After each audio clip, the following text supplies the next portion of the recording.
નમસ્તે વિદ્યાર્થી મિત્રો, શ્રી યુનિવર્સલ સ્કૂલ દ્વારા આયોજિત ઓનલાઈન શિક્ષણમાં લેક્ચર નંબર 1 અને ચેપ્ટર નંબર 7 અપૂર્ણાંક એમાં આપ સૌનું હાર્દિક સ્વાગત છે. તો આપણે ચેપ્ટર નંબર 6ની અંદર પૂર્ણાંક સંખ્યાઓ શીખી ગયા અને પૂર્ણાંક સંખ્યાઓની અંદર શું આવતું તો કે ધન પૂર્ણાંક, ઋણ પૂર્ણાંક અને શૂન્ય. ત્યાર પછી આપણે પ્રાકૃતિક અને પૂર્ણ સંખ્યાઓ વિશે પણ શીખી ગયા છીએ.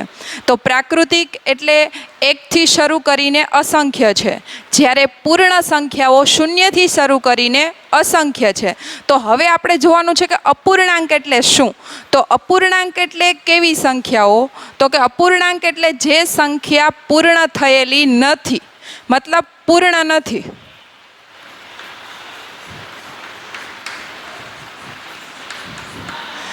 અને અપૂર્ણાંક એક એવી સંખ્યા છે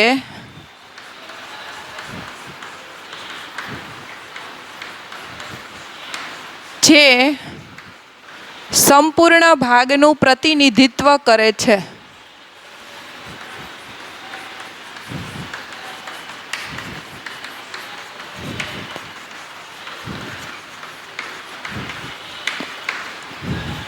એટલે અપૂર્ણાંક એટલે આપણે તો આટલું યાદ રાખીએ તોય ઘણું છે કે પૂર્ણ સંખ્યા નથી. દાખલા તરીકે આપણે સંખ્યા બોલીએ 1, 2, 3, 4, તો એ બધી સંખ્યાઓ આ જે બોલીએ 0થી શરૂ કરીને 1, 2, 3, તો આ બધી સંખ્યાઓ કેવી છે તો કે પૂર્ણ છે. જ્યારે અપૂર્ણાંક એટલે જે સંખ્યા છે એના જ ભાગ પડી જાય. દાખલા તરીકે 1 છે તો ત્યાં આપણે આ રીતે કહીએ 1 દ્વિતીયાંશ, 2 તૃતીયાંશ, 3 ચતુર્થાંશ. મતલબ કે આખો જે ભાગ હોય, આખી જે સંખ્યા હોય એના ભાગ પડી જાય. માનો કે 1 દ્વિતીયાંશ હોય તો 1માંથી 2 ભાગ પડી ગયા એટલે એ સંખ્યા બની ગઈ 1 દ્વિતીયાંશ. 2 તૃતીયાંશ હોય તો આખા ભાગ 3 હોય અને એમાંથી દર્શાવો બીજો ભાગ એટલે કે 2 તૃતીયાંશ. 4 ભાગ હોય એમાંથી 3 ભાગ દર્શાવો એટલે કે 3 ચતુર્થાંશ.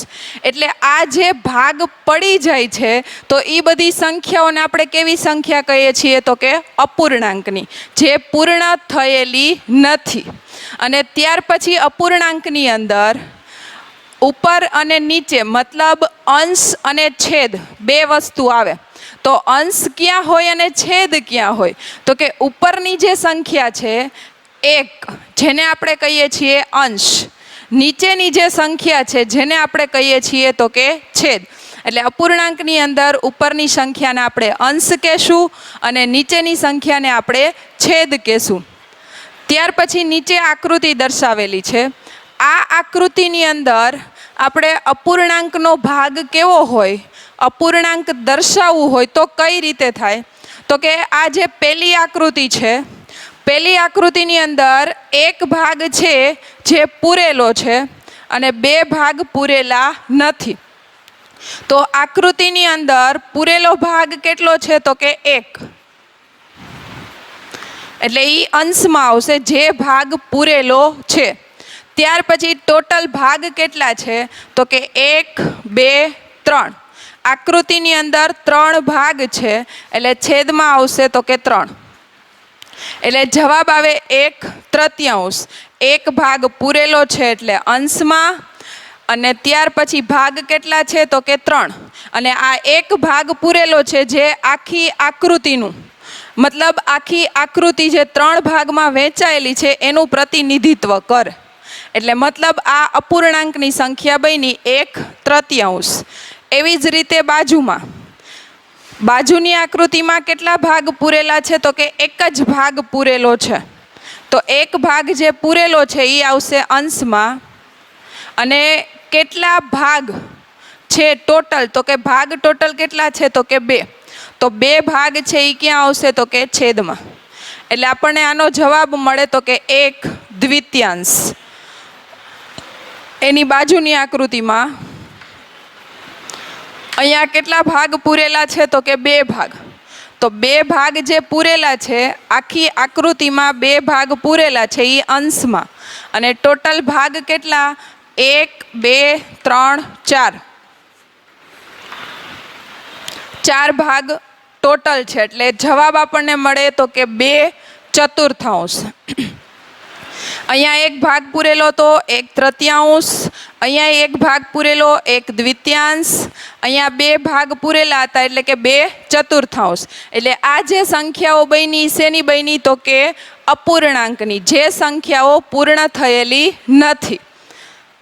ત્યાર પછીના નીચેના પ્રશ્નમાં આકૃતિ આપેલી છે અને એમ કીધું કે અપૂર્ણાંક મુજબ, જેમ ઉપર કેમ સંખ્યાઓ પૂરેલી છે એક એક ભાગ અથવા 2 ભાગ, તો અહીંયા આપણે ભાગ પૂરવાના છે અને દર્શાવવાનું છે કે કેટલા ભાગ પૂરવાના છે.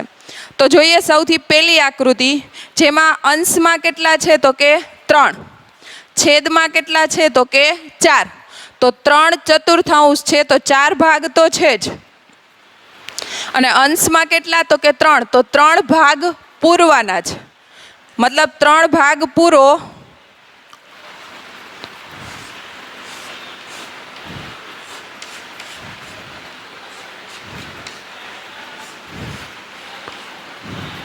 તો આ 3 ભાગ જે પૂર્યા આકૃતિની અંદર અને 4 ભાગ હતા એટલે આપણો આનો જવાબ થયો તો કે 3/4.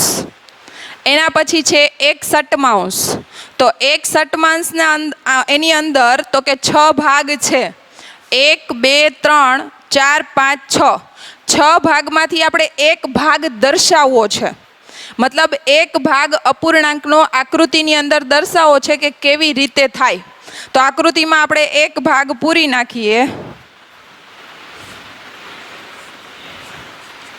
આ 1 ભાગ આપણે પૂરી નાખ્યો તો 1 ભાગ પૂરાઈ ગયો એટલે જવાબ આવ્યો તો કે 1/7. એની બાજુમાં ખાના ટોટલ કેટલા છે? 1, 2, 3, 4, 5, 6, 7, 8.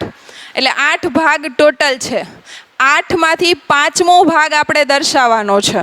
તો 5મો ભાગ દર્શાવવાનો હોય તો આપણે અહીંયા આ રીતે આ 1, 2, 3, 4 અને 5. તો 5 ભાગ આપણે પૂર્યા. 8 ભાગમાંથી 5 ભાગ એટલે અહીંયા જવાબ મળે 5/8. એટલે આકૃતિની અંદર આપણે આ રીતે જો આકૃતિમાં દર્શાવેલો હોય પૂરેલો ભાગ તો આપણે એનો જવાબ શેમાં મેળવવાનો છે તો કે અપૂર્ણાંકમાં. અને અપૂર્ણાંક આપેલું હોય તો આપણને શેમાં જવાબ મેળવવાનો છે તો કે આપણે ભાગ પૂરવાનો છે. કેટલામો ભાગ પૂરવો એ આપણે આકૃતિમાં અંશમાં જેટલી સંખ્યા આપેલી હોય એ પ્રમાણે ખ્યાલ આવે. તો મતલબ ઉપરની આકૃતિમાં પૂરેલો ભાગ હતો તો એ અંશમાં અને ટોટલ ભાગ છેદમાં.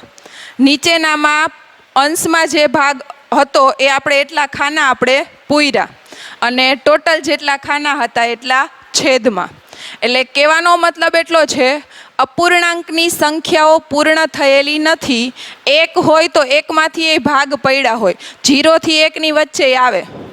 1/2 આવે, 1/3 આવે, 1/4 આવે, પછી 2 પછી આવે 2/3, 2/4. એટલે કહેવાનો મતલબ સંખ્યાઓ પૂર્ણ હોય નહીં, એના ભાગ પડી ગયા હોય.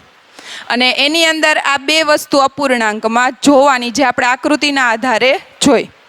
ત્યાર પછી આગળ અમુક વ્યવહારિક રીતના પ્રશ્નો આવે કે જેને આપણે અપૂર્ણાંકમાં દર્શાવવાનું હોય.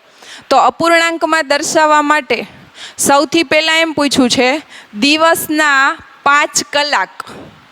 તો દિવસના 5 કલાક હોય તો દિવસ છે આખો દિવસ, એની અંદર એક દિવસમાં કલાક કેટલી આવે તો કે 24 કલાક આવે. આખા દિવસની કલાક કેટલી? 24. તો 24 કલાકમાંથી આપણને 5 કલાક આપી છે. તો 5 કલાક આપી છે. હવે આપણે અપૂર્ણાંકમાં દર્શાવવાનું છે. તો અપૂર્ણાંકમાં કુલ ભાગ હોય ને એ હંમેશા નીચે આવે છેદમાં. તો આની અંદર દિવસના 5 કલાક તો ટોટલ કુલ કલાક કેટલી તો કે 24. એટલે ટોટલ કલાક 24 એ છેદમાં આવે અને 24 કલાકની કલાક કેટલી આપી છે તો કે 5 એ આવે અંશમાં. એટલે અહીંયા જવાબ મળે 5/24. એટલે જવાબ 5/24 એમ આપણે બોલી શકીએ અપૂર્ણાંકમાં, અથવા 5/24. એટલે દિવસની વાત હોય, કલાકની વાત હોય ત્યારે આપણે યાદ રાખવાનું કે એક દિવસની કલાક કેટલી, તો કે 24. તો 24 નીચે 5 ઉપર. એવી જ રીતે આગળ 1 ફૂટના 7 ઇંચ. તો ફૂટ એટલે કેટલા થાય ટોટલ? 12 ઇંચ.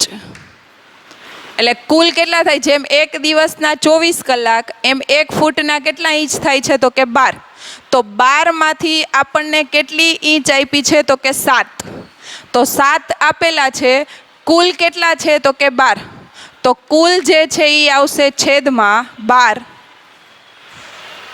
અને આપેલા છે કેટલા? તો કે 7. તો 7 ક્યાં આવશે? તો કે અંશમાં. જેમ દિવસ ને કલાકની અંદર 24 કુલ કલાક હતી, એમ અહીંયા 12 છે એટલે 12 છેદમાં 7 ઉપર આવશે. ત્યાર પછી આગળ 2 થી 12 સુધીની પ્રાકૃતિક સંખ્યા, તેમાંના કેટલા ભાગની સંખ્યાઓ વિભાજ્ય છે? તો સૌથી પહેલા આપણે 2 થી 12 સુધીની પ્રાકૃતિક સંખ્યાઓ લખીએ. તો કે 2, 3, 4, 5, 6, 7, 8, 9, 10, 11 અને 12. 2 થી 12 સુધીની, એટલે 2 ને આપણે લીધા છે અને 12 ને લીધા છે, બંને લીધી છે. એટલે 2 થી શરૂ કરીને 12 સુધીની કઈ સંખ્યાઓ? પ્રાકૃતિક. તો પ્રાકૃતિક સંખ્યા પહેલા આપણે લખી નાખી. તો આની અંદર હવે શું કરવાનું છે? તો કે તેમાંના કેટલા ભાગની સંખ્યાઓ વિભાજ્ય છે. તો આમાં 2 રીતની સંખ્યા બને, વિભાજ્ય અને અવિભાજ્ય. તો વિભાજ્ય જોઈએ કઈ કઈ છે? તો વિભાજ્ય 2 અને 3 અવિભાજ્ય છે, 4 વિભાજ્ય, 5 અવિભાજ્ય, 6 વિભાજ્ય, 7 અવિભાજ્ય, 8 વિભાજ્ય, 9 વિભાજ્ય, 10 વિભાજ્ય, 11 અવિભાજ્ય અને 12 વિભાજ્ય.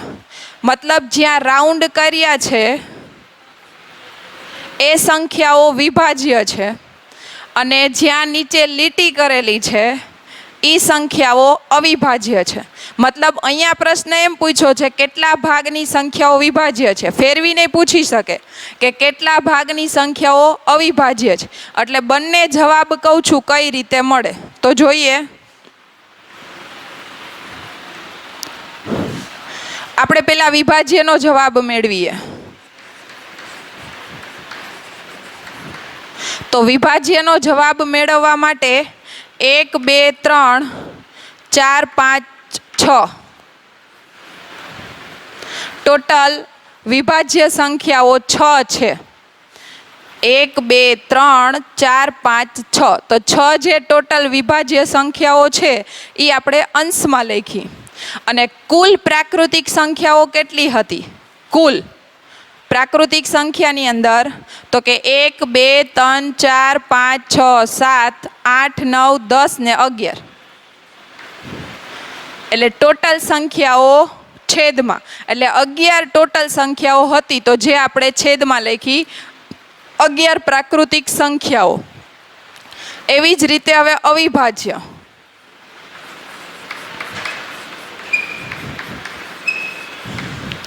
તો અવિભાજ્યનો જવાબ મેળવવો હોય તો અવિભાજ્ય જે લીટી કરેલી છે 1, 2, 3, 4, 5.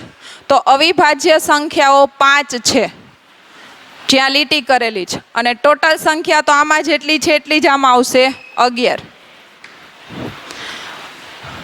કુલ સંખ્યા 11 છે. 11 માંથી 6 સંખ્યાઓ વિભાજ્ય છે, એટલે જવાબ મળે 6/11 અથવા 6/11. અવિભાજ્ય મળે 5/11, 5/11. ત્યાર પછી આગળ સલમાન 15 સવાલમાંથી 5 સવાલના જવાબ આપે છે, તો કેટલા ભાગના જવાબ આપ્યા કહેવાય? તો સલમાનને પ્રશ્ન કેટલા છે? તો કે 15. તો 15 એ કુલ પ્રશ્ન છે, એમાંથી જવાબ એને 5ના આપ્યા. તો 5ના જવાબ આપ્યા એટલે એ અંશમાં અને કુલ પ્રશ્ન હતા 15. એટલે એ ક્યાં જશે તો કે છેદમાં. 5 પ્રશ્નના જવાબ આપ્યા એટલે અંશમાં, ટોટલ પ્રશ્ન હતા 15 એટલે એ છેદમાં. હવે આની અંદર આપણને બે રીતે જવાબ મળે. 5/15 એનું અતિ સંક્ષિપ્ત રૂપ કાઢીએ, જે આપણે 5મા ધોરણની અંદર શીખી ગયા છીએ. અતિ સંક્ષિપ્ત રૂપ. અતિ સંક્ષિપ્ત એટલે શું તો કે હજી આનાથી એ ટૂંકું રૂપ મળે. 5/15 છે અને આનું અતિ સંક્ષિપ્ત શું કામ નીકળે તો એ જોઈએ. તો સૌથી પહેલાં 5 અને 15 એક ઘડિયામાં આવે છે. 5 એકા 5, 15 5ના જ ઘડિયામાં આવે. 5 તેરી 15, 5 5 ઉડી ગયા તો જવાબ મળે 1/3. તો આ આપણે મેળવું અતિ સંક્ષિપ્ત રૂપ એક ઘડિયાની અંદર. તો કહેવાનો મતલબ અહીંયા શું હતો તો કે 5/15 એ જવાબ જ છે. તો એ આના આધારે આપણને મળી ગયો કે કેટલામાં ભાગના જવાબ એને આપ્યા. તો 5/15 એટલે 5/15. પણ આ જવાબ આપણે શું કામ મેળવો તો કે હજી આનાથી એક ટૂંકું રૂપ મળે. એટલે મતલબ અતિ સંક્ષિપ્ત રૂપ. એટલે જે આપણે એક ઘડિયામાં આપ્યું 5 એકા 5, 5 તેરી 15, જેમાં 5 5 સરખે સરખી સંખ્યા હોય ઉપર નીચે અંશ અને છેદમાં એટલે એ ઉડી જાય. તો પાછળ જે વધ્યું એ તો અહીંયા વધ્યા 1, નીચે વધ્યા 3. એટલે જવાબ મળ્યો તો કે 1/3. એટલે કહેવાનો મતલબ એટલો છે કે અપૂર્ણાંકની અંદર, તો અપૂર્ણાંકમાં આ રીતે આપણે જો અપૂર્ણાંક મેળવવાના હોય તો આપણે જેમ અહીંયા કર્યું એ પ્રમાણે દિવસની 24 કલાક એટલે 24 છેદમાં 1 ફૂટના 12, તો 12 અહીંયા છેદમાં 2 થી 12ની પ્રાકૃતિક એટલે પહેલાં આપણે લખી નાખી અને ટોટલ કેટલી લખી 11 એટલે એ નીચે આવી અને એમાંથી વિભાજ્ય હતી 6. 15 પ્રશ્ન હતા એટલે 15 છેદમાં જવાબ આપ્યા 5ના એટલે 5 ઉપર. અને આ વસ્તુ આપણે ગણવાની થાય જ, મતલબ અતિ સંક્ષિપ્ત રૂપ. એટલે આપણે આ વસ્તુ ખાસ ધ્યાનમાં લેશું. હવે આપણે જોઈએ સંખ્યા રેખા પર અપૂર્ણાંક કેવી રીતે દર્શાવી શકાય. મતલબ આપણે પૂર્ણાંક સંખ્યાઓ તો જોઈ ગયા હતા. કઈ રીતે જોઈ ગયા હતા પૂર્ણાંક તો કે પહેલાં આપણે શું કરતા, શૂન્ય ધન પૂર્ણાંક અને ઋણ પૂર્ણાંકની વચ્ચે આવે. ત્યાર પછી શું આવે તો કે આ બાજુ ધન હોય ને આ બાજુ 1 2 3 4 5 એવી રીતે. અને આ બાજુ શું આવે તો કે -1 -2 -3. તો હવે આપણે સંખ્યા રેખા ઉપર આ અપૂર્ણાંકની સંખ્યા દર્શાવવાની છે. 1 ષટમાંશ, 3 ષટમાંશ, 5 ષટમાંશ અને 2 ષટમાંશ. તો આને આપણે કઈ રીતે દર્શાવશું તો આ સંખ્યાઓ બધી પૂર્ણ નથી. આ જે બધી સંખ્યાઓ છે બધાયમાં કેટલા આપેલા છે 6. એટલે કે અહીંયા આપણે કેટલા ભાગ પાડવા પડે તો કે 6 ભાગ પાડવા પડે. તો 6 ભાગ એટલે કેવી રીતે તો કે 0 થી 1ની વચ્ચે આ બધી સંખ્યાઓ આવે છે. મતલબ આખી સંખ્યા નથી, 0 થી 1ની વચ્ચેની અપૂર્ણાંક છે. તો 0 થી 1ની વચ્ચે તો સૌથી પહેલાં આપણે ભાગ પાડવા હોય તો 0 પછી 1 આવે અને 6 ભાગ કરવાના એટલે છેદમાં બધે શું આવશે 6 જ આવશે. 1/6, પાછા 2/6, 3/6, 4/6, 5/6, 6/6. જ્યારે અંશ અને છેદ આ બંને સંખ્યા સરખી હોય ને ત્યારે 1 બને. એટલે 0 થી 1ની વચ્ચે અપૂર્ણાંકની આટલી સંખ્યાઓ લખી, મતલબ 6 ભાગ કર્યા. તો 6 ભાગની અંદર છેદમાં બધે 6 જ આવશે. અને 6 ભાગની અંદર આ 1 ભાગ દર્શાવે છે, આ 2 ભાગ, આ 3, 4, 5, 6. અને બંને અંશ છેદ સરખા બને તો અંશ છેદ હંમેશા સરખા હોય ને ત્યારે ઉડી જાય. તો સરખે સરખી સંખ્યા ઉડી જાય ને ત્યારે 1 બને. એટલે અહીંયા 6 ભાગ થઈ ગયા. એવી જ રીતે માનો કે ઋણ પૂર્ણાંક હોત તો ઋણ પૂર્ણાંક આપણે આ રીતે લખત -1/6, -2/6, -3/6, 4, છેદમાં 6, 5 છેદમાં 6 અને 6 છેદમાં 6. ત્યારે અહીંયા 1 આવે. સરખે સરખી સંખ્યાઓ આવી જાય ત્યારે અહીંયા 1 આવે. અહીંયા સરખે સરખી સંખ્યા એટલે 1. એટલે 0 થી -1 વચ્ચે આટલી સંખ્યાઓ છે. -1, -2, -3, -4, -5 અને -6. હવે અહીંયા એમ કીધું છે કે આને આપણે સંખ્યા રેખા ઉપર દર્શાવવા છે. એટલે આપણે એટલી વસ્તુ ખાસ યાદ રાખશું કે 0 થી 1 વચ્ચેની આ અપૂર્ણાંકની સંખ્યાઓ છે. એટલે બધાયના છેદમાંય 6 છે અને ઉપર જે સંખ્યા આપી છે એ છે. હવે આપણે એને અપૂર્ણાંક ઉપર દર્શાવવું હોય તો 1/6. તો 1/6 ક્યાં છે? તો કે અહીંયા છે. તો આ એનું શું થયું કહેવાય? તો કે નિરૂપણ થયું કહેવાય. 3/6, 5/6 અને 2/6. તો આ આપણે સંખ્યાઓ રેખા પર પહેલા આપણે અપૂર્ણાંક લખ્યા અને અપૂર્ણાંક લખ્યા પછી આ જે છે એ આપણે શું કર્યું? તો કે સંખ્યા રેખા પર દર્શાવ્યું, મતલબ નિરૂપણ કર્યું. તો સંખ્યા રેખા દોરવાની હોય તો પહેલા આપણે રેખા દોરવાની, બંનેની વચ્ચે 0 લખવાનો અને અહીંયા બધાયમાં છેદમાં 6 જ છે. એટલે આપણે ભાગ કેટલા કરવાના? 6 ભાગ કરવાના. તો 6 ભાગ કરો એટલે સંખ્યા કેટલી આવશે? 6 સુધી જ આવશે. અને બધાયના છેદમાંય કેટલા આવશે? 6 જ આવશે. અહીંયા ઋણ પૂર્ણાંક લખો તો કેટલા સુધી લખવાના? 6 સુધી લખવાના. છેદમાંય કેટલા આવશે? તો કે 6 જ આવશે. તો મતલબ આ રીતે સંખ્યા રેખા દોરવાની જ્યારે અપૂર્ણાંકની વાત થાય ત્યારે. નીચેનામાં એમ જ પૂછ્યું છે કે નીચેના અપૂર્ણાંક સંખ્યા રેખા ઉપર આપણે દર્શાવવા હોય, મતલબ સંખ્યા રેખા ઉપર, તો એ 0 થી 1 વચ્ચે એના કેટલા ભાગ કરવા પડે. પહેલી જ સંખ્યા છે 4/9. હવે 4/9 હોય તો 0 થી 1 વચ્ચે, ચાલો આને આપણે લેવા છે 0 થી 1 વચ્ચે. તો 0 થી 1 વચ્ચે લેવા હોય તો 0 થી 1 વચ્ચે ભાગ કેટલા કરવા પડે? જેમ અહીંયા બધાયમાં 6 હતા તો 6 ભાગ કર્યા. તો અહીંયા છેદમાં કેટલા છે? 9. તો કેટલા ભાગ કરવા પડે? 9 ભાગ કરવા પડે. મતલબ આ રીતે 1/9, 2/9, 3/9, 4/5, 6/9, પછી 7/9, 8/9 અને 9/9. સરખે સરખી સંખ્યા આવે એટલે 1 બને. એટલે અહીંયા પહેલામાં ભાગ કેટલા બને? તો કે 9. બીજામાં ભાગ કેટલા બને? તો કે 8. 8 ભાગ કરવાના. 8 ભાગ કરવાના કેમ? આની જેમ જ 13. તો એમાં કેટલા ભાગ કરવાના? 13. પછીમાં છેદમાં કેટલા છે? 5. પછીમાં કેટલા છે? 7. મતલબ જેટલી સંખ્યા છેદમાં આપી હોય એટલા ભાગ 0 થી જમણી બાજુય કરવાના, 0 થી ડાબી બાજુય કરવાના.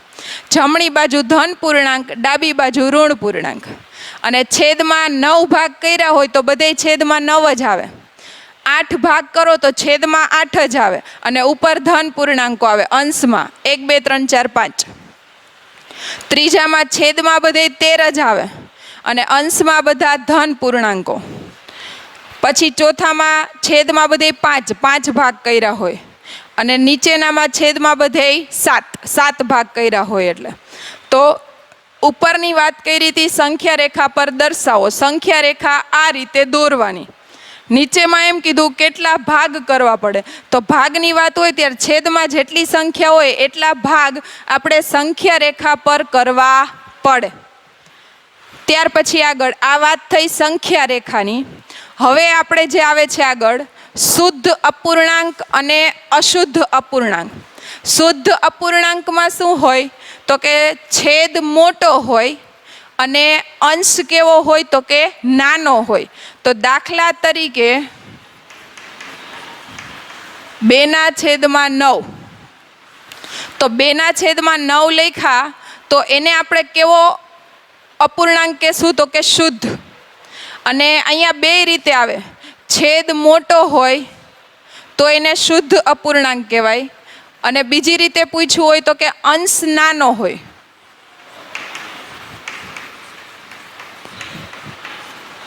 અંશ કેવો છે તો કે નાનો છે, 9 કરતાં 2 નાના છે, તો એ શું કયો અપૂર્ણાંક થશે તો કે શુદ્ધ અપૂર્ણાંક જ થશે. એટલે કહેવાનો મતલબ એટલો છે, આપણે હવે આ વસ્તુ તો શીખી જ ગયા ને આગળ, અંશ અને છેદ. અંશ છે એને ઉપર, છેદ છે એ નીચે. એટલે હવે આપણે આખા ચેપ્ટરની અંદર અંશ અને છેદ તો આવશે જ બધી જગ્યાએ અપૂર્ણાંકમાં. એટલે આ વસ્તુ યાદ રાખશું, છેદ મોટો હોય તો એને શુદ્ધ અપૂર્ણાંક કહેવું. અને બીજી રીતે પૂછવું હોય તો કે અંશ નાનો હોય તો શું કહેવાય તો કે અંશ નાનો હોય તો પણ એને શુદ્ધ અપૂર્ણાંક કહેવાય. આગળ, અશુદ્ધ અપૂર્ણાંક.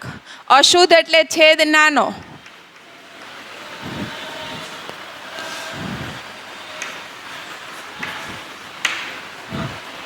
છેદ નાનો હોય, 8/3, 8/3.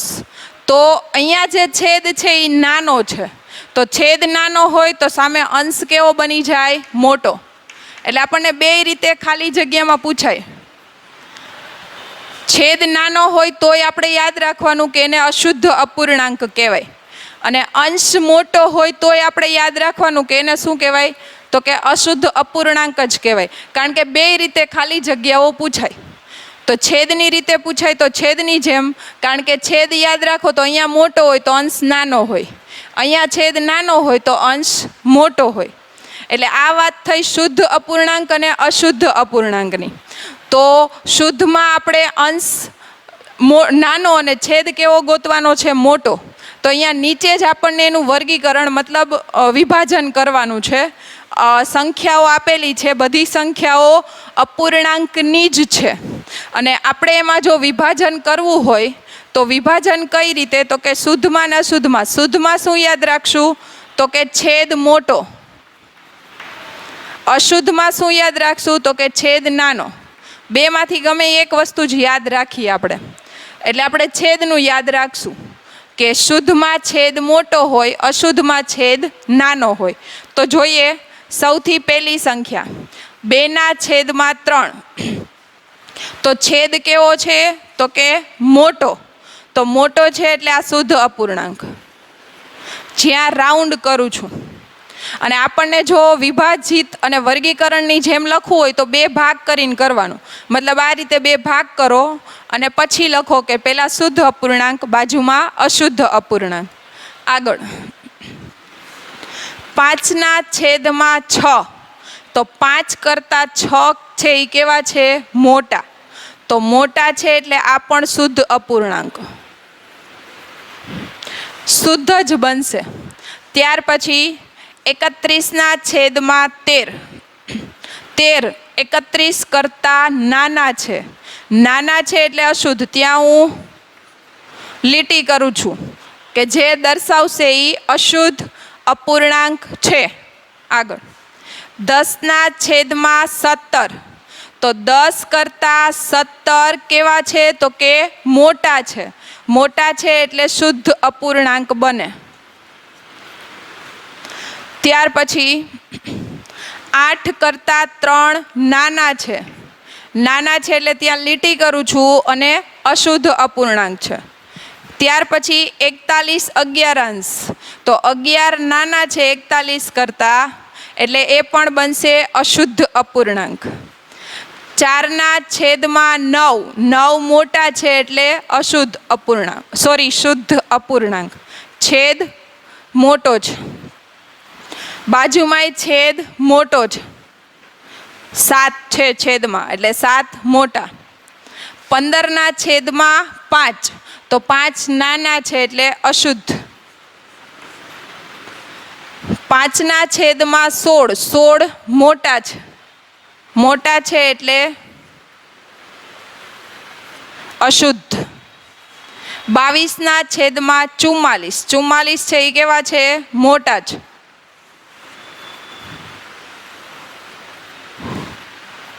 43/21.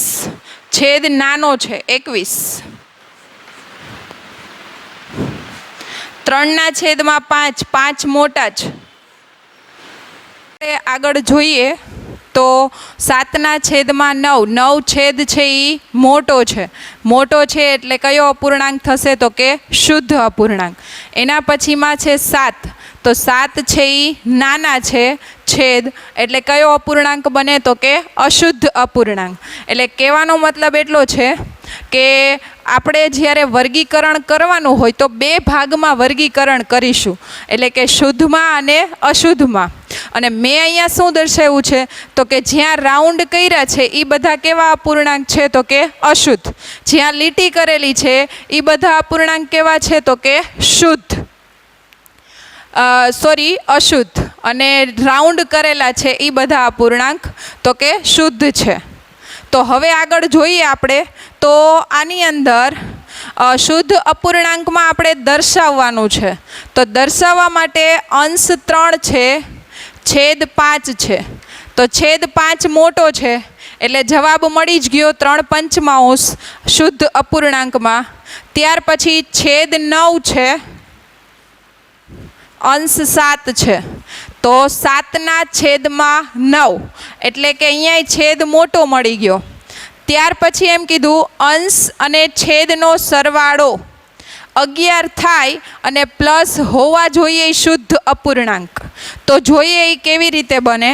દાખલા તરીકે હું પેલું લખું છું 1/10, છેદ મોટો છે, સરવાળો 11 છે એટલે શુદ્ધ અપૂર્ણાંક. હજી આમાં બીજા જવાબ શક્ય છે. 2/9, 3/8, 4/7, 5/6. તો છેદ પણ મોટો છે બધાનો અને સરવાળોય કરો ને તો 11 થાય.